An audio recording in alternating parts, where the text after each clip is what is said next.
Proof positive. The tired voice went on. It seemed to surmount enormous obstacles to speech. The man sick, Colonel Crashaw thought, with pity and irritation. When a young man, he had climbed in the Himalayas, and he remembered how at great heights several breaths had to be taken for every step advanced. The 5-foot-high platform in the music rooms of the spa seemed to entail for the speaker some of the same effort. He should never have come out on such a raw afternoon, thought Colonel Crashaw, pouring out a glass of water and pushing it across the lecturer's table.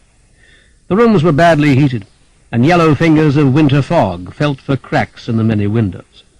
There was little doubt that the speaker had lost all touch with his audience.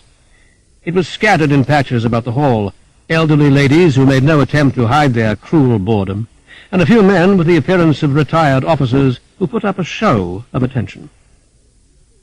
Colonel Crashaw, as president of the local psychical society, had received a note from the speaker a little more than a week before. Written by a hand which trembled with sickness, age, or drunkenness, it asked urgently for a special meeting of the society. An extraordinary, a really impressive experience was to be described while still fresh in the mind, though what the experience had been was left vague. Colonel Crashaw would have hesitated to comply if the note had not been signed by a Major Philip Weaver, Indian Army, retired.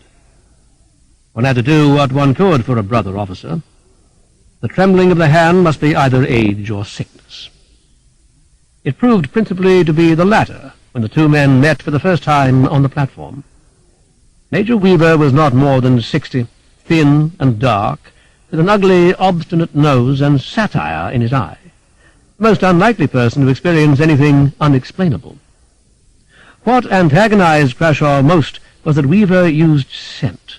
A white handkerchief, which drooped from his breast pocket, exhaled as rich and sweet an odor as a whole altar of lilies. Several ladies prinked their noses, and General Leadbitter asked loudly whether he might smoke. It was quite obvious that Weaver understood. He smiled provocatively and asked very slowly, "Would you mind not smoking? My throat has been bad for some time."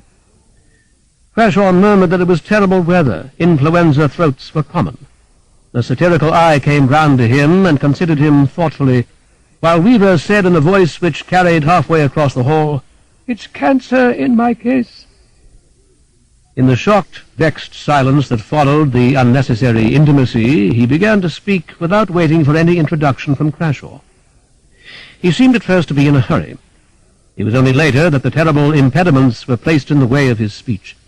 He had a high voice which sometimes broke into a squeal, and must have been peculiarly disagreeable on the parade ground. He paid a few compliments to the local society. His remarks were just sufficiently exaggerated to be irritating. He was glad, he said, to give them the chance of hearing him. What he had to say might alter their whole view of the relative values of matter and spirit. Mystic stuff, thought Crashaw.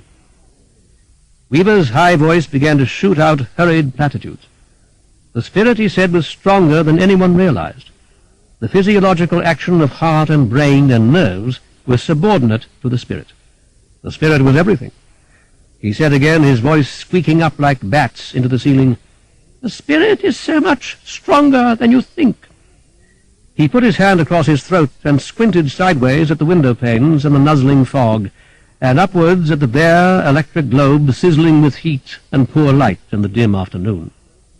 "It's immortal," he told them very seriously, and they shifted, restless, uncomfortable, and weary in their chairs. It was then that his voice grew tired and his speech impeded. The knowledge that he had entirely lost touch with his audience may have been the cause.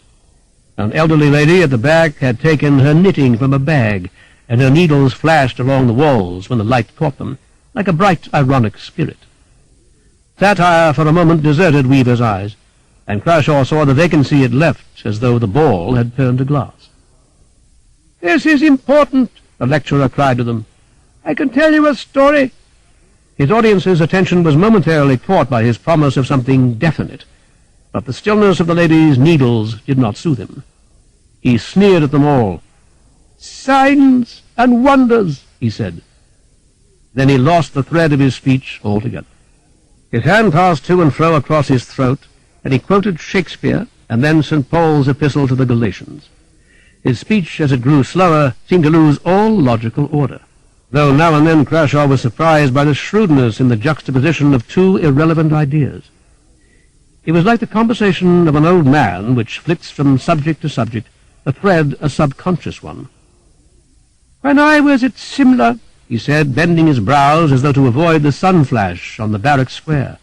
But perhaps the frost, the fog, the tarnished room broke his memories.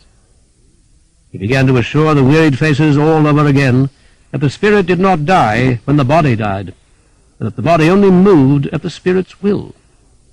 One had to be obstinate to grapple.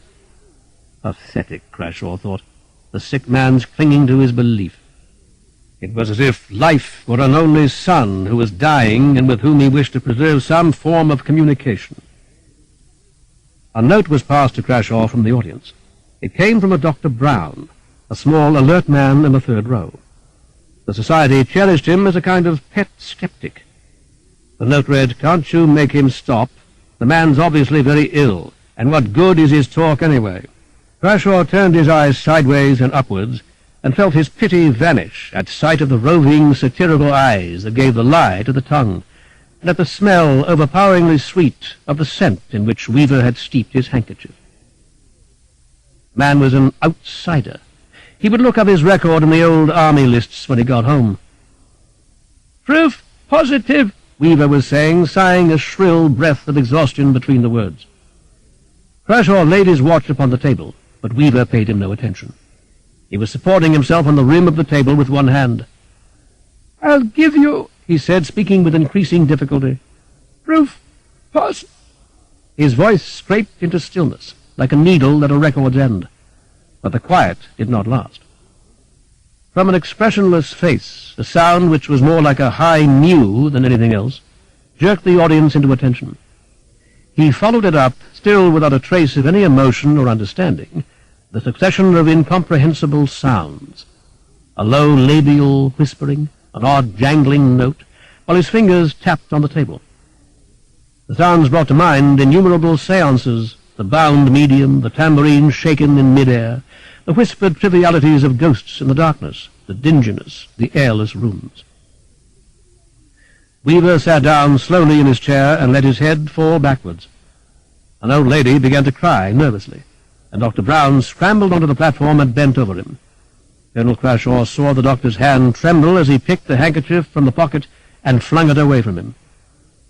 Crashaw, aware of another and more unpleasant smell, heard Dr. Brown whisper, "Send them all away. He's dead." He spoke with a distress unusual in a doctor accustomed to every kind of death.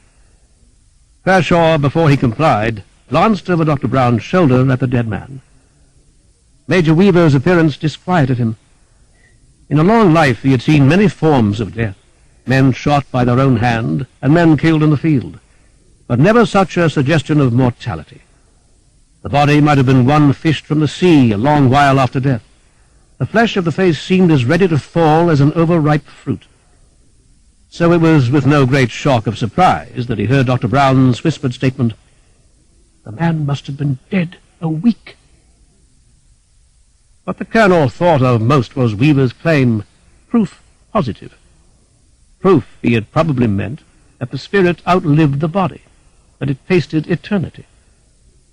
But all he had certainly revealed was how, without the body's aid, the spirit in 7 days decayed into whispered nonsense. 1930.